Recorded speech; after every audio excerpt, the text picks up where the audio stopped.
کیونکہ انسان کی امید کا واحد ذریعہ صرف اور صرف کون ہے؟ اللہ ہے۔ اللہ نے قرآن مجید میں ہمارے سامنے ایسے واقعات پیغمبروں کے سنائے جن کو جو ٹینشنیں پہنچی تھیں، جو پریشانیاں پہنچی تھیں، ہم ان کا تصور بھی نہیں کر سکتے۔ ایسی ایسی پریشانیاں پہنچی ہیں، مگر ان پریشانیوں میں انہوں نے صبر کیسے کیا؟ کیا وہ ڈاکٹر کے پاس گئے تھے؟ بولو بھائی کیا ہو گیا؟ دیکھو ابراہیم علیہ السلام کو کتنی بڑی پریشانی، ان کو قوم نے اٹھا کے آگ میں ڈال دیا، پوری قوم ان کی دشمن ہو گئی تنہا۔ ابھی یہ امریکہ سے آئے ہیں، 2 شادیاں کی انہوں نے۔ میں ان کے علاقے میں بھی گیا ہوں، سان فرانسسکو، آپ کے گاؤں کے لوگ بھی سن رہے ہوں گے یہ بیان۔ ان کا علاقہ ہے لاس اینجلس سے نا، بالکل ویسٹ امریکہ۔ تو میں نے جب یہاں بیان کیا تو میں نے ان لوگوں نے سوال پوچھا کہ 2 شادیاں کرنی چاہیے۔ میں نے کہا بھائی وہ امریکہ میں کیوں بولوں کہ 2 شادیاں کرنی چاہیے، وہاں ایلیگل ہے تو مجھے پکڑیں گے، تو کرنے اپنی ذمہ داری پہ کرو۔ تو ان کے گاؤں کے لوگ بڑے خوش ہو گئے کہ دیکھو مفتی صاحب کہہ کے گئے یہ نہیں کرنی چاہیے، حالانکہ میں نے یہ نہیں کہا تھا کہ نہیں کرنی چاہیے۔ یہ مجھے بتا رہے ہیں وہاں یہ پھیلا ہوا ہے کہ مفتی صاحب نے بولا یہاں نہیں کرنی، خواتین بہت خوش ہے، حالانکہ میں نے یہ نہیں بولا، میرا مقصد ہے کرنا ہے تو مجھے کیوں پھنسوا رہے ہو بھائی تم۔ تو اب یہ جب انہوں نے دوسری کی، انہوں نے مجھے ابھی عصر کے بعد یہ ملنے آئے تھے، انہوں نے پورا واقعہ سنایا، میں بالکل اکیلا ہو گیا، میں بالکل ڈپریشن میں چلا گیا، میں بالکل تنہا ہو گیا، خاندان میں کوئی ساتھ دینے والا نہیں، یہاں تک کہ جن دوستوں نے کہا تھا تو ہمت تو کر ہم ہیں تیرے پیچھے، وہ بھی بھاگ گئے۔ تو میں نے ان سے کہا میرے ساتھ بھی ایسا ہی ہوا تھا، جنہوں نے دوسری شادی میں اٹینڈ ہونے کے وعدے کیے ہوئے تھے نا مجھ سے، وہ بھی عین موقع پہ بھاگ گئے۔ انسان تنہا ہو جاتا ہے۔ تو اب یہ نہیں کہ پوری دنیا ان سے کٹ گئی ہے، چند لوگ خاندان کے کٹ گئے تو کتنی اسٹریس اور ڈپریشن اس بندے نے محسوس کی ہوگی۔ سوچو ابراہیم علیہ السلام سے تو پوری دنیا کٹ گئی تھی، ایک شخص بھی ان کا ساتھ دینے والا نہیں ہے۔ بعد میں جا کے لوط علیہ السلام جو ان کے بھانجے، وہ ایمان لے کر آئے۔ بھانجا تو چھوٹا ہوتا ہے نا بہت، تو اور پھر ابراہیم علیہ السلام اپنے والد کو کیسے سمجھا رہے ہیں، یا ابتی لم تعبدوا، اے میرے پیارے ابا آپ ان بتوں کی عبادت کیوں کر رہے ہو، یہ آپ کو نفع نہیں دے سکتے، آپ کو نقصان نہیں دے سکتے، پیار سے سمجھا رہے ہیں۔ اور آگے رپلائی کیا آ رہا ہے کہ لئن لم تنتہی لارجمنک، اے ابراہیم تو دعوت سے باز نہیں آیا، پتھروں سے مار کے ہلاک کروں گا میں تجھے، معاذ اللہ۔ اتنا سخت رپلائی جب باپ کی طرف سے بیٹے کو گیا ہے، کس قدر اسٹریس ہوئی ہوگی کہ نہیں ہوئی ہوگی؟ لیکن کہیں بھی نہیں ہے ابراہیم علیہ السلام نے کوئی محلے کا ڈاکٹر تلاش کیا ہو کہ بھائی دیکھیں یار یہ اتنی ٹینشنوں میں آیا ہوں، کسی اچھے ڈاکٹر سے رابطہ کرنا ہے۔ اس زمانے میں بھی حکیم ڈاکٹر تو ہمیشہ سے ہی ہیں، کس قدر الگ ہو گئے اپنی قوم سے، بالکل ہجرت کی کہ بھائی چھوڑ کے جا رہا ہوں اس کو اکیلے۔ اللہ نے مدد کی، حضرت ہاجرہ آپ کو ملی، حضرت سارہ آپ کو ملی، آپ کی 2 ازواج۔ پھر دوسری اس سے بڑی ٹینشن، آپ نے حکم دیا اپنی بیوی ہاجرہ کو کہاں چھوڑ کے آؤ؟ مکہ میں۔ کتنا دور ہے وہ علاقہ بھائی، ریگستان کا سفر ہو، اونٹوں کا سفر ہو، ارض شام سے چل کے آپ جب جہاز میں سفر کرتے ہو آپ کو نظر آتا ہے نیچے ریگستان، سڑکیں وڑکیں تھوڑی تھی، ریگستان میں سفر کرنا ہے اپنی محبوب زوجہ کو لے کے، کہاں؟ ایسی جگہ جہاں مکہ میں ایک انسان بھی نہیں، کوئی بشر بھی نہیں، وہاں پہنچا کے واپس آ جانا ہے۔ کس قدر اسٹریس اور ٹینشن کا کام ہے یا نہیں ہے؟ جا رہے ہیں اپنی زوجہ کو دودھ پیتے بچے کے ساتھ چھوڑ کے واپس آ رہے ہیں۔ زوجہ بھی پریشان، بھائی یہ کیوں؟ زوجہ نے بھی وہاں ٹائم گزارا، کوئی ڈاکٹر تلاش نہیں کیا، نہ ابراہیم علیہ السلام نے۔ وجہ کیا ہے بھائی؟ وہ یقین ہے کہ یہ ٹینشن دینے والا کون ہے۔ بولتے کیوں نہیں بھائی؟ جب کام اتفاقی ہوتا ہے نا ٹینشن ہوتی ہے، جب پتہ ہے ایک پلان کے تحت ہو رہا ہے ٹینشن نہیں ہوتی۔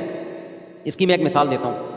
یہ جو کافر لوگ ہیں نا، یہ سمجھتے ہیں دنیا میں جو بھی حادثات ہو رہے ہیں، پریشانیاں آ رہی ہیں، وہ بائی چانس ہے۔ وہ کیا ہے؟ بائی چانس ایسا ہو گیا، بائی چانس وہ مر گیا، بائی چانس یہ ہو گیا۔ تو آدمی کہتے ہیں یہ چانس میرے ساتھ ہی ایسا پتہ نہیں کیوں ہو رہا ہے، ٹھیک ہے نا۔ اس کی مثال دیکھو، آپ کہیں جا رہے تھے، آپ جب زمین پہ بیٹھے اتفاق سے نیچے کانٹا تھا، دھاڑ کر کے چپ گیا، آپ کی چیخ نکلے گی نا، غصہ بھی آئے گا، یار یہ کیا مصیبت ہے یار، یہ کون سوئی بھول گیا تھا یہاں پہ۔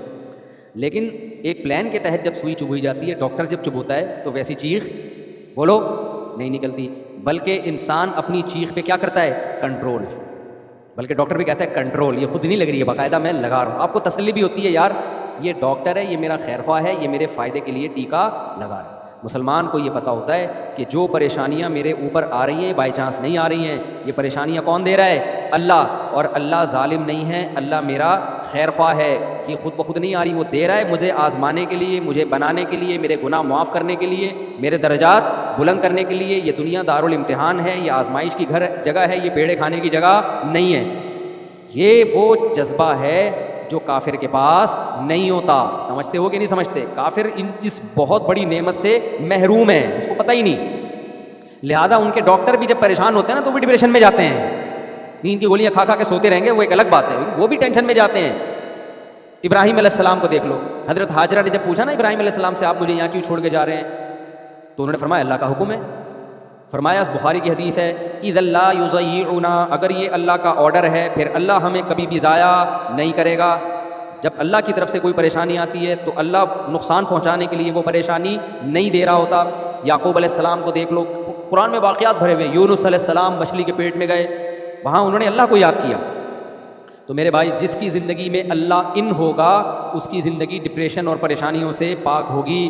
جس کی زندگی میں اللہ نہیں ہے وہ ٹینشن دور کرنے کے لیے گٹکے بھی کھائے گا، وہ ٹینشن دور کرنے کے لیے شراب بھی پیے گا، وہ ٹینشن دور کرنے کے لیے چرس بھی بولتے کیوں نہیں پیے گا، وہ ٹینشن دور کرنے کے لیے زنا بھی کرے گا، وہ ٹینشن دور کرنے کے لیے مار دھاڑ بھی کرے گا. بعض دفعہ ڈپریشن میں ہوتا ہے اٹھا اٹھا کے سر مار رہا ہوتا ہے دیواروں سے، کیونکہ اس کے پاس کوئی حل ہی نہیں ہے اس کا. تو کافر یہ سارے کام کرتا ہے لیکن پھر بھی بہت نیک بنا ہوا ہے. آئیے ہمارے پاس ہے ڈپریشن کا علاج، آئیے ہمارے پاس ہے ٹینشن کا علاج. بھائی تمہارے پاس ٹینشن کا علاج ہوتا، نشہ سب سے زیادہ تمہارے ملکوں میں نہ ہوتا، شراب سب سے زیادہ تمہارے ملکوں میں نہ ہوتی. تو مسلمان بڑی بڑی پریشانیاں اٹھا کے بھی خوش رہ سکتا ہے، کافر چھوٹی سی پریشانی میں بھی خوش نہیں رہ سکتا. تو میں یہ عرض کر رہا تھا کہ اخلاقیات انسان کو اندر سے انسان کا بچہ بنانا، اندر سے یہ ٹھیک ہو جائے، یہ قرآن کے علاوہ کسی کے بس میں نہیں ہے. تو اس یہاں ہی اللہ نے فرمایا ان الانسان خلق ہلوعا، انسان جلد باز ہے. اذا مسہ الشر جزوعا، جب اس کو کوئی مصیبت پہنچتی ہے چیخنے چلانے لگتا ہے، بے صبری کا مظاہرہ کرتا ہے.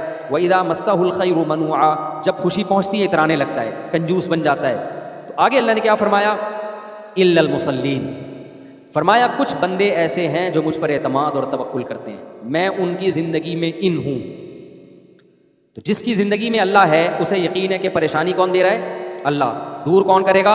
اللہ. اور وہ پریشانی دے رہا ہے میرے فائدے کے لیے، مجھے رسوا کرنے کے لیے نہیں دے رہا. اگر کوئی یہ سمجھتا ہے نا اللہ مجھے پریشانی دے رہا ہے اس کو مجھ سے کوئی دشمنی ہے معاذ اللہ، تو حدیث میں آتا ہے پھر جیسا یہ گمان رکھتا ہے اللہ معاملہ ویسا ہی کرتے ہیں اس کے ساتھ.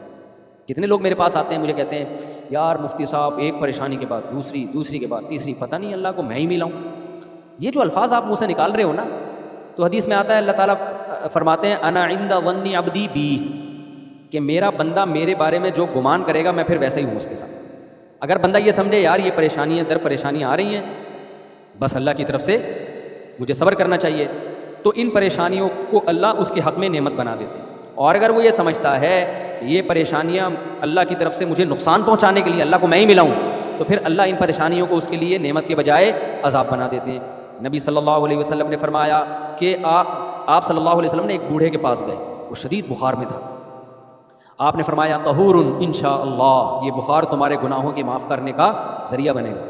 نبی نے فرمایا کہ جس شخص کو بخار ہوتا ہے نا، جو بخار کی گرمی یہ جہنم کی آگ کی گرمی کو کم کرتی ہے. جو جہنم کی آگ کا حصہ ہے نا، جو اس کو آخرت میں ملنا تھا، اللہ بخار کی شکل میں دنیا میں دیتے ہیں اس کو، اور یہ بہت تھوڑے میں بہت بڑا عذاب اس سے ہٹا دیتے ہیں. بھائی دنیا میں بہت تھوڑے میں وہاں کی بہت بڑی تکلیف اللہ دور کرتے ہیں.